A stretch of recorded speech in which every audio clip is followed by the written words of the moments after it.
Bonjour la famille, bienvenue sur Masolo Kimbong TV. Suivez-nous sur YouTube et tapez Masolo Kimbong TV.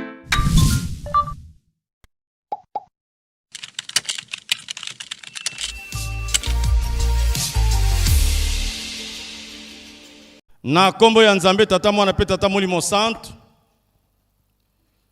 ba tata na ba mama ngonga na biso epusani mwa moke poto bandi na mwa retard toko zwa ba fondation penza te soki tozwi fondation au moins mwa lite yezala na kata fondation wana toko keni mwa mbangu to komi na esika toyaka kozwa makambo ya mutuya o tokozonga nango na ndako tozali na ennemi moko penepene na biso telefone nakanisi na mangomba oyo eza na kata conseil écuménique des églises oyo evraka na RDC nakanisi totikali kaka biso moko o tozali ke mate ezopesama mutu azo navigue na internet azo sala ba échange masolo na Facebook na WhatsApp azo tina ba message baninga na biso baza très discipliné na téléphone contrairement na biso batovani na Nzambe sika moko mokonzi moko te ya mokili akoki koyamba yo okota na téléphone bozo solo na ye obandi kokoma na WhatsApp moko te ministre te conseiller ministre te PDG te toke kutu na président te na premier ministre te bongo tata Nzambe oto yeli aleki batu nyonso wana tozana moi quelques 30 minutes to 35 minutes ya kosolola na ye apesa biso makambo ya lubiko bomo ina biso nakanise kozala malamu tozala discipliné toyoka ye to uti kotanga mokanda ya psaume 74 ezali moko ya mikanda moko ya bapsaume na 150 oyo toyebi oyo komama na Bible oyo ezali nzembo Asafa yembaki ayembaki yango na occasion nini ba commentateur ya Bible balobi na biso toyebi ke bakendaka bowumbu ya mibale na Babylone bowumbu wana ezalaka pasi mpo na bango oyo ya Egypte bakendaka na volonté na bango mais ya Babylone ezalaki na volonté na bango te ba Babylonien ba eki ko kote la bango basalaki guerre ya makasi na ba Babylonien ba bomi ba saccager ba piller ba bebisi temple ba suye temple ya Jérusalem ba zui bango ba mimi bango na Babylone na déportation eloko ba wela ki ba mema batu ya lokumu na Babylone moi ba peuple amiko ba tikala ki ba moni moya ko vivre liso ezate bazalaki obligé bango moko ba rejoindre Babylone ba mususu bazongaki na Egypte nde sima ya nyonso wana tango babimaki Néhémie toyebi kayaki kotonga lisusu Jérusalem atongaki temple na Yerusalem nde sima kotonga temple na makambo nyonso bamonaki Asafa yaki koyamba nzembo Nzambe kanisila libota na yo oyo yo moko monelaki pasi oyo yo moko bimisaki mboka na yo Yerusalem bayini bayaka kofanda wana bakamati bilembo ya mboka na bango baloni na mboka na yo basakaneli meme Mont Sinaï bakomisango esika na bango ya kosakanana parce que na tango na bana Israël Mont Sinaï ezalaki esika oyo roi David abande ko fanda ezalaki fief ya roi David bango bande ko supposer que ezali en même temps esika o Nzamba vandaka soki Nzamba tambuli na mokili mobimba soka lembi akoya ko pema kuna na Mont Sinaï nde atia ngo na nzembo même Mont Sinaï esika no ya lokumu basakana kinango basakani na esika oyo yamba obande ko yamba biso ya masolo ya yo Nzambe na biso batu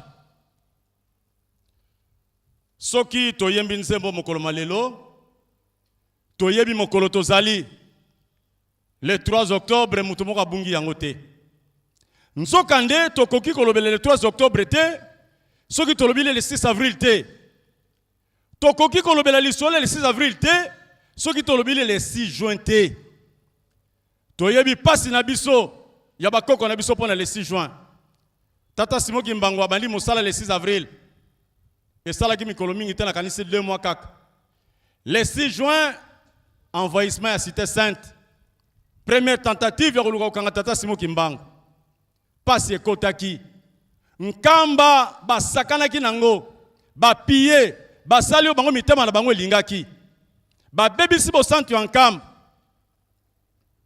tata Simon Kimbangu azalaki obligé à se réfugier na Mbanza-Nsanda ti le 10 septembre azwi lotomo epa nkolo Yesu esengeli ozonga na nkamba esengeli okangamela kuna na mboka na yo kokangama na mboka mopaya te tango akangami toyebi le 29 procès na ye bandi akangami le 12 septembre le 29 procès bandi et lelo esengeli bakatele mokano ya liwa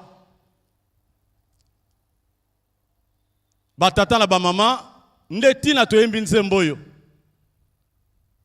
ezali nzembo ya lamentation bana Israël bayembaka lelo yo mokilo tata Simon Kimbangu moneli pasi 30 ans ya prison ti lelo banguna bazosakana nango ba oyo tata Simon Kimbangu monela mpasi bazoboma bango na banguna sabotage humiliation ya mboka na biso kokata bato na ba machete moto nzamba sala azo vivre nano bazokata biteni parfois zotala loboko ne bakati bazolamba na nzungu ya azotala bitumana esta mboka toyebi na nkita tata pesa biso ezosilisa bana ne mikolo na mikolo nzoka nde toyebi koyemba ezali kobondela mbala mibale tina yango wana tokamati nzembo ya mokolo malelo ya asafa kolela tata molimo santu na occasion oyo mokili na molela mpasi akanisa lisusu libota na ye oyo ye moko abimisa apesa kombo na ye moko nzambe kimbangiste akanisela biso lingomba ezwa kimia akanisela biso mokili na biso ezwa kimia tala tina monene toyembi nzembo oyo na mokolo malelo ezali nzembo ya lamentation kosenga na nzambe akanisela biso towuti kola na mabondeli ya intercession awa na tina musute kaka na tina moko toyembeli nzembo oyo toke na mibeko Exode chapitre 20 verset 1 à 17 mibeko zomi oyo totangi moto abungi yango azali te biso nyonso toyebi mais etumba na biso ezalaka mpona kosalela yango koyeba eza na problème te toyebi yango malamu mais kosalela tina yango wana ti lelo bazotangela biso mibeko mpo tokoki nano kosalela yango te batata na bamama nzoka nde kuna na ebandela lobi apesaka boboto na bato koto na koto ba oyo balingaka ye pe batosaka mibeko na ye mibeko ya tata nzambe malako na ye batata na bamama tokoki koyoka kasi soki tosaleli te tokomi bayoki pamba nzoka nde tata nzambe aza na posa ya bato bayokaka mibeko te kasi aza na posa ya bato bazali kosalela mibeko ndenge Bible elobi na biso ezali na ngambu ya ebale te po toluka nani akokende kozwela biso yango tokozwa bwato wapi po tozwa yango ezali mpe na likolo te po totuna nani akokende kozwela biso toluka escalier po moto amata akende kokamata toza nango awa mobeko nini ekopekisa biso po totosa yango nyonso tata nzambe azopesa biso obandi mibeko na Exode chapitre 20 verset 1 à 17 10 commandements aucun na 12 préceptes à lingomba. Depuis 2016 papa Simon Kimbangu kianga nazo kotisa biso balukuta kanu pona kobongisa biso etikali mibeko makambo nyonso wana soki nzamba pesi mobeko na forme oyo biso to balu na forme na biso tata molimo santu na lukuta kanu ya 2016 alobi libala soki ezali ya mobile aza kimbangiste mwasi kimbangiste te il faut ça le pas na biso biso to bongoli soki couple on a baye basali libala pas na biso ba s'organiser na ndenge na bango ba keli su epa mwasi asambelaka dimanche on a bakeko sala lisusu cérémonie mosokona tata molimo santo alobi soki libala sala mitoko kota na salle te biso to bongoli lokota to kokene na pasteur samedi biso vendredi to kene déjà na salle to sali makambo nyonso samedi to kepa ya pasteur ko zwali pamboli batata na ba mama na nyonso tozali koluka nini toza na posa biso tolanda nzambe to nzambe alanda biso ye mutu azomona biso tomonaka te toyokaka te tembe oyo tozali kotiala nzambe yango esilisaki libota ya Israel bamonaka mboka elaka te kaka na kobima na bowumbu na Egypte babandi deja badeba koyima bandi mais Moïse esika oye kotika biso awa tokokatisa na mai ndenge nini il faut lotika biso tukufela kuna na Egypte bayebi te ke nzambe azalaki na plan babimaki na posa na bango te mutu oyo abimisi bino ayebe pa azomema bino bovanda kimia koyima na bango ebandelaki wana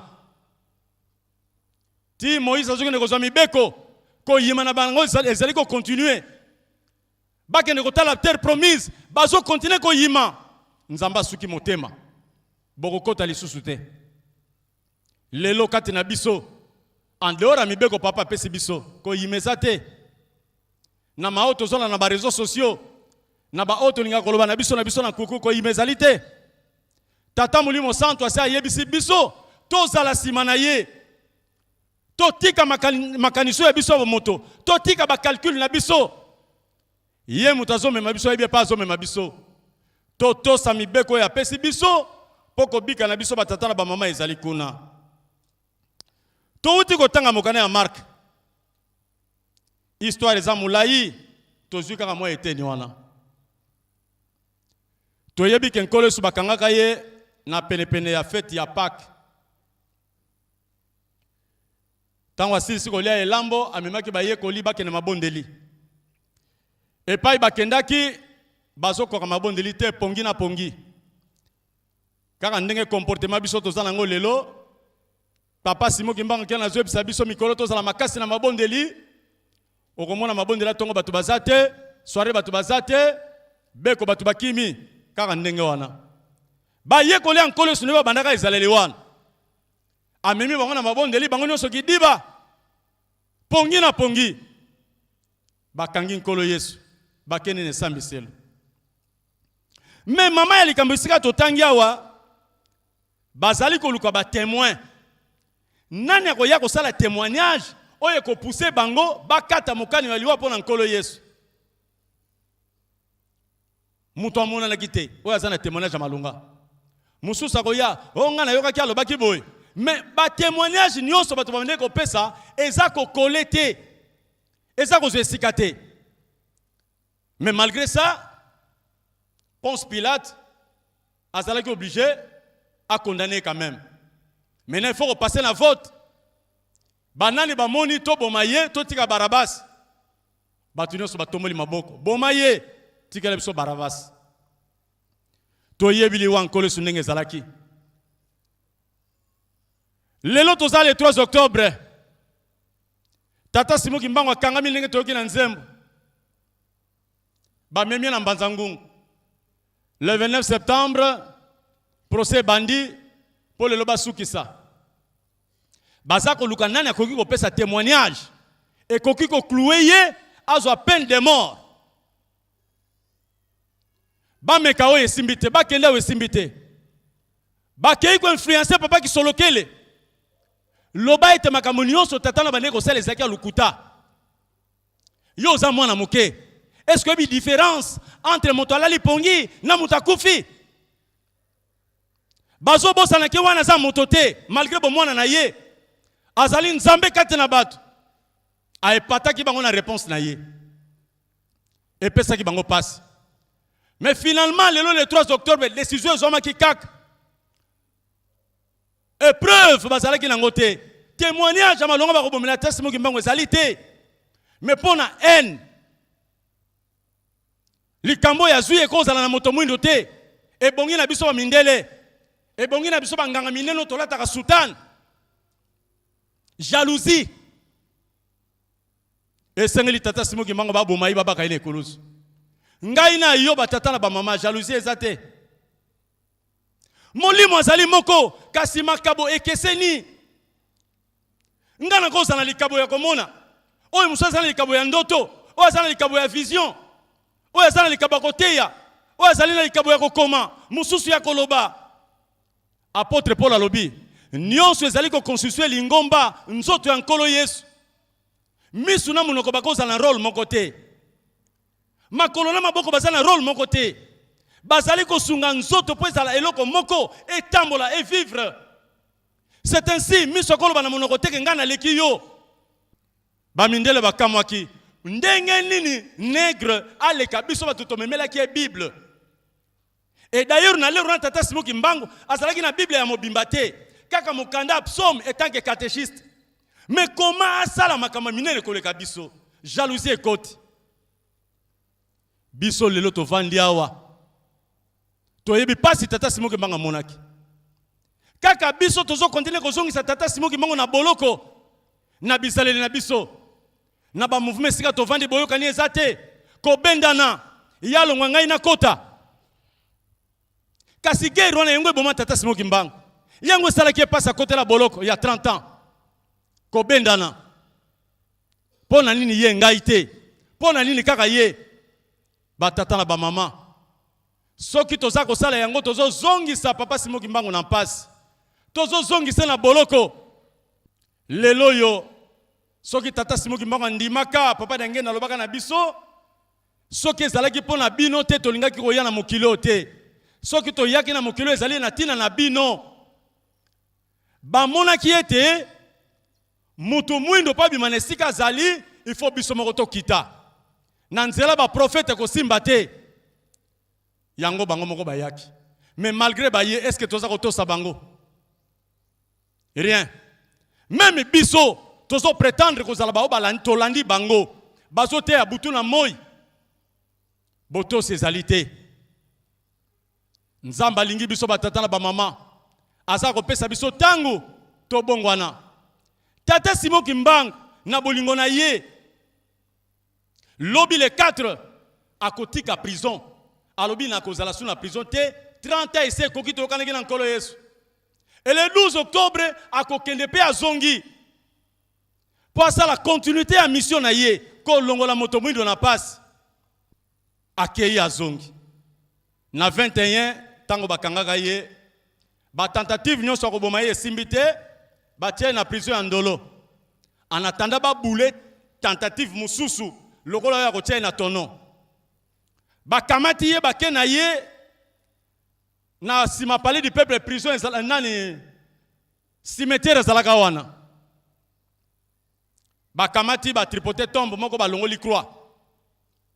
Ba ye na ye Kimbangu yo zalaka prophète yebisa biso tombe oyo mutu azali wazali mwasi to mobali akufa mbula nini alobi na bango ngasuki na yebisi bino bokondima ngai te zela na benga ye moko yebisa bino mbuta muntu bima oya kosola na batu bazana posa na yo awo ton abimi bamindele nyonso coin bakomotala na musika alobi limbi sanga na ndenge na déranger yo ngai te mutu na bengi yo tala bango batu bazaki na posa na yo mais bakimi na bango zonga kende ko pema na yo. Tata Simon Kimbangu kiangani 2008 mais 2005 ao na katikati wana ayambi tata oyo abambaka nzota papa denge na libanga papa Charles bazo solola tata wana zaki tembe makasi na papa Simon Kimbangu kiangani azondi mateke kaka ye papa Simon Kimbangu ya liputa kaka ye papa denge papa lakisi ye bin sempo na ndenge boy kondima prise ya suka alobi na bon papa Charles naza ko bengela o tata na yo ayawa oh papa nanga akufa ça fait 20 ans papa Simon Kimbangu kana bandiko détailler ndenge tata na yakufelaka na tango balelaka ye mbule betaka esika bolelaka ina moye bocha bembezate batu musubo bombaka bango na ndaka ba voisin tango asilisi ayibisi papa makene chifungola porte mo paisa na porte atala papa na ye en chair et en os à koti mwana mobala pumba ki oyamba papa Simon Kimbangu na nzoto abi me tata na yo ki mepona nini tata na ye atali abi mwana na ngai okomia wa ndenge nini ngai depuis na kufa na ya awa ça fait 20 ans na komana no nesiko te na komia okaka lelo nazalaka na premier poste na zoka fimbo mikolo nyonso Lokola na komona boyeba na papa, sengelanga bolimbisi. Mais malheureusement pour na ye atikale ko courage ko sengela papa ne bolimbisi te. Ba tata la ba mama. Ndaki sami balé ozotalisa biso que kaka ye wana ya 21 abimisaka mutu awa na pali du peuple, ye wana abimisi tata ya Charles Lankam 20 ans après. Li kesenezali wapi? Moyindo to tika tembe. Tomi kitisa liboso ya Nzambe. Abikisa biso. Nde toke na conclusion Matthieu na biso. Mokanda ya Marc chapitre 7 verset 7 na 8. Pardon, mokanda ya Amos. Amos azali ko bokola bampate na ye. Azalaki na royaume ya sud. Toyebi que Israël kabonaka na ndamo mibale. Bango batikalaki na sud, bamusu bakendaki na nord. Jérusalem ezalaki na nord. Tata Nzambe amonani kati na ye akomisi prophète. Apesi message kende kopesa yango na lingomba ya nord. Pendant que yaza na lingomba ya sud, na royaume ya sud. Akekuna évidemment moi sabotage ezalaki parce que d'abord message na ezalaki trop percutant. Bato bande ko yambango na passe. Awa tata Nzambe atalisi ye yebisa Israël. Tala ozali komona nini? Abi papa nazomona mur, otelemi na mur okamati niveau ya ba maçon otier. Yebisa ndako ya Israël nazali kotia bango niveau. Nakolimbisa lisusu masumu ya moto te, nakotala lisusu mutu asala mabe te, nakoboma ye. Batata na ba mama ko banda 2016 papa Simo Kimbangu Kyanga naza kotiaka niveau na lingomba na ye. 2016 akena braza azongi jeteka lobi na uti ko kata moto ya satana na lingina kele kulumbimbi to pusani a lobi compteur à 0 abimiseli biso mesure de grâce azoti à niveau. Mutu ezala sala ki likambo ndenge nini zongi sela lingomba sans condition ko sambi sate ko tuna te yelanga yeto yamba ye. Batata na ba mama soki to kobika te ezali bolema na biso. Asa ko talisa biso ete soka ndimaka boloko ya 30 ans ezali po na biso. Atie niveau na lingomba na ye. Bandeko basala ka musala ya kotonga na kanisi bayebi. Soki balingi babanda kotonga ndako eloko ya liboso basala ka décapage ya terrain. Kolongola salité oza na terrain. Oye landaka traçage ya ndako bakotia bakosala implantation. Batie ba siège oyo komema niveau ya ndako. Na étape nyonso ya ndako basala ka batiaka niveau. Bazo tonga fondation maso aza kotia niveau. Abandi ba mur maso aza kotia niveau. Mais ingénieur lera yaka il faut vérifier le niveau maso azo sala la ezali ya solo to ya lokuta. Ezali ya malamu to ko bibisa ndako. Ezala kana bisika mususu omoni colonne tengamaki ingénieur atali bon. Etengami mais eza grave te tika yango to ko corriger yango na finition.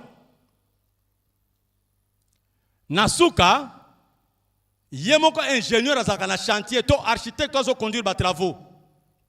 Ako kende na bakwe nyonso ya ndako akotia eloko babengi fil à plomb ekosaka niveau te pona koluka ko redresser ndako tango bako remettre yango ya nkolo nango asepela musali zala kitoko. Batata na ba mama sima ya santa ya lingomba tata Simo Kimbangu Kyanga nazali ko redresser ndako alobi niveau ya suka nazotia yango yo poto comme une étape ya finition. Mosala oya sali pendant 100 ans tokomi une étape ya finition. Niveau ya suka ayebisi na Amos na kondima lisusu salite te na kondima lisusu mabe ya bato te oya kosala lisusu mabe na koboma ye. Tata Simo Kimbangu Kyanga nazali ko clôturer na bato ya mabe andimi to tika nyonso tozala ngo to kota to salela ye na solo to tika mabe poto bika. Yangwana ngai na yo tata na mama malamu to landa posa ya Nzambe totosa ye, tosalela ye. Toyaki na lingoma po tobikisa milimo. Toyaki na rezo mibale misatu te. Tokobika kaka na oyo azali kotalisa biso tosala. Oyo azali kopekisa biso yango ekomema biso na kufa. Tondima ye, tosalela ye, totosa ye po tobika na kombo ya Tata Mwana pe Tata Molimo Santu. Amen. Bonjour la famille, bienvenue sur Masolo Kimbang TV. Suivez-nous sur YouTube et tapez Masolo Kimbang TV.